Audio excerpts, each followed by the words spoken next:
Real कहानी क्या है शायद किसी को नहीं पता। मैं जिस कहानी की बात कर रहा हूँ, मैथिली शरण गुप्त नाम के एक बड़े प्रसिद्ध कवि ने यशोधरा नाम की पुस्तक में वो कहानी लिखी है, भूमिका में जिक्र किया। बुद्ध बचपन से ही थोड़े से वैरागी किस्म के व्यक्ति थे। उनकी कुंडली देख के एक ज्योतिषी ने बताया भी था। माता पिता बहुत परेशान थे। शुद्धोधन उनके पिता का नाम था। माता पिता ने बहुत कोशिश की कि इस बच्चे का मन विरक्त न हो। अच्छा महल बनवाया, सारी सुविधाएं दी। जैसे ही बुद्ध थोड़े से किशोरावस्था में आए, उस समय की दुनिया की सबसे खूबसूरत महिला से, लड़की से, यशोधरा से उसकी शादी करवा दी। यशोधरा के पिता ने काफ़ी एग्जाम लिए बुद्ध जी के, वो सारे एग्जाम में पास हुए, तब जाकर शादी हुई। ऐसे नहीं हुई, शादी हुई। तो बुद्ध भी ठीक था, रमे रहे उस जीवन में। बेटा हुआ उनका राहुल। अब बुद्ध की विरक्ति का भाव बढ़ता जा रहा था। 29 साल की उम्र के आसपास ऐसा हुआ कि उन्होंने एक मृत व्यक्ति को देख लिया, एक बूढ़े को देखा, एक भिखारी को देखा, एक बीमार को देखा।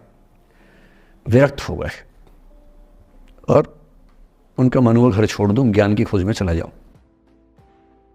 अब ज्ञान की खोज में जाएं, उनको पता है कि भाई मेरी पत्नी भी है, मेरा बेटा भी है, राज्य भी है, कैसे छोड़ दूं? छोड़ना जरूरी है। अंदर की आवाज है कि छोड़ो, तुम इस चीज के नहीं बने हो, तुम्हारा स्वधर्म कुछ और है। बाहर की जिम्मेदारी है कि छोड़ नहीं सकते।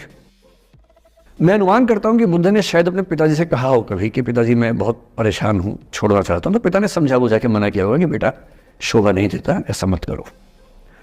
हो सकता है पत्नी से भी बात की हो। पत्नी ने भी कहा हो कि ये क्या बात हुई, हम सबका जीवन तुम पे टिका है, बच्चा अभी बिस्तर से भी नहीं उतरा है, अभी तो चलना भी नहीं शुरू किया है, तुम ऐसी बात कर रहे हो। इसका जिक्र नहीं मिलता इतिहास में कि ये बात हुई कि नहीं हुई। और एक दिन बुद्ध ने तय किया और वो आधी रात को पत्नी और बेटे को सोता हुआ छोड़ के चले गए। इसको बौद्ध परंपरा में महाभिनिष्क्रमण कहते हैं, बुद्ध का अपने घर से निकल जाना।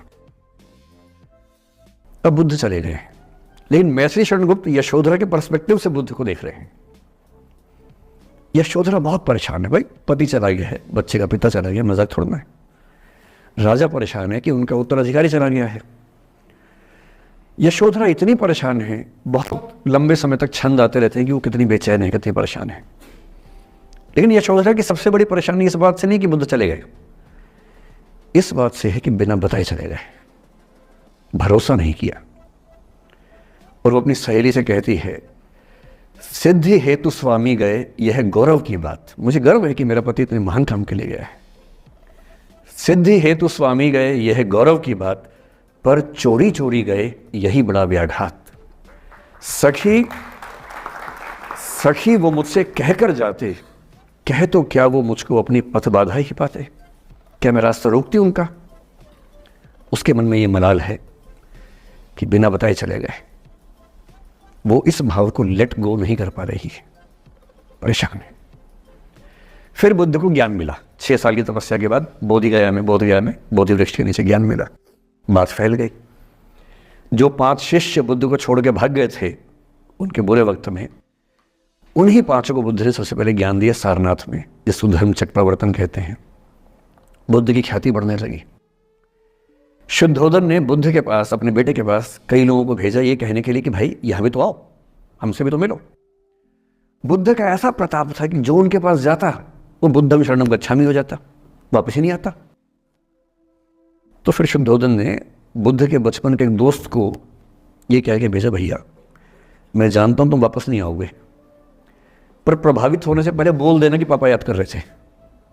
तो वो गया, उससे वायदा निभाया, हो तो गया, बुद्ध के संग में दीक्षित हो गया, पर वायदा निभा दिया। तो बुद्ध ने कहा जरूर जाऊंगा, पिताजी की आज्ञा है तो जाऊंगा ही जाऊंगा। बुद्ध पहुंचे अपने कपिल वस्तु, जो अपना इलाका था, वहां पहुंचे।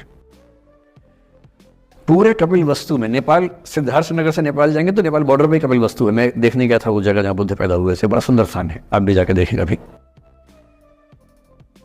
तो बुद्ध पहुंचे रात को, एक धर्मशाला में रुके। अब वहां हल्ला मच गया कि राजा का बेटा धर्मशाला में। बुद्ध ने कहा, भाई मैं देखो राजा का बेटा बन के नहीं आया हूं, मैं बुद्ध बन के आया हूं। सुबह उठ के भिक्षा मांगने लग गए उस इलाके में, अपने ही पिता के राज्य में। पिता ने सिर पीट लिया कि भाई क्या कर रहे हैं। फिर बुद्ध ने सूचना भिजवाई कि मैं बुद्ध हूँ, बेटा हूँ संयोग से, ठीक है मैं आ रहा हूँ मिलने के लिए, पर मैं बुद्ध होके आया हूँ, मेरी चर्या है, नियम है, मैं भिक्षा से ही जीवन जीता हूँ। ठीक है, पिताजी ने कहा चल कोई बात नहीं। फिर बुद्ध गए पिता से मिलने, पिता से मिले, सबसे मिले, भरी सभा में। लेकिन यशोधरा नहीं आई मिलने के लिए, लेट गो नहीं कर पा रहे थे। उसके मन में दर्द था, छुप के क्यों गया, बता के जाता। बुद्ध ने पूछा पिता से कि यशोधरा कहाँ है, तो बोले कि वो कह रही है कि अगर बुद्ध मिलना चाहेंगे तो खुद ही मिलने आएंगे मुझसे, मैं क्यों जाऊंगी भाई, आत्मसम्मान भी तो कोई चीज़ है, मैं क्यों मिलने जाऊंगी। तो बुद्ध मिलने गए। सोचिए कमरे में यशोधरा बैठी है, राहुल साथ में। अब राहुल थोड़ा सा बड़ा हो गया है, 6-7 साल का है। बुद्ध गए हैं। अब आपके मन में आ रहा है कि बुद्ध वहाँ जाके बोलेंगे सॉरी मैंने गलत किया, I hurt you, I really feel sorry. बुद्ध है वो बुद्ध, वहाँ जाके क्या बोल रहे पता है, भिक्षाम देहि, भिक्षा दो। और यशोधरा कितनी महान महिला रही होगी, उसने अपने बेटे का हाथ बाप के हाथ में दे दिया। लेट गो का इससे महान उदाहरण दुनिया के इतिहास में नहीं है कि चलो आखिर तुमने आके झुक के कुछ मांगा तो सही। उसकी जितनी ईगो थी, अहंकार था, सब विगलित हो गया।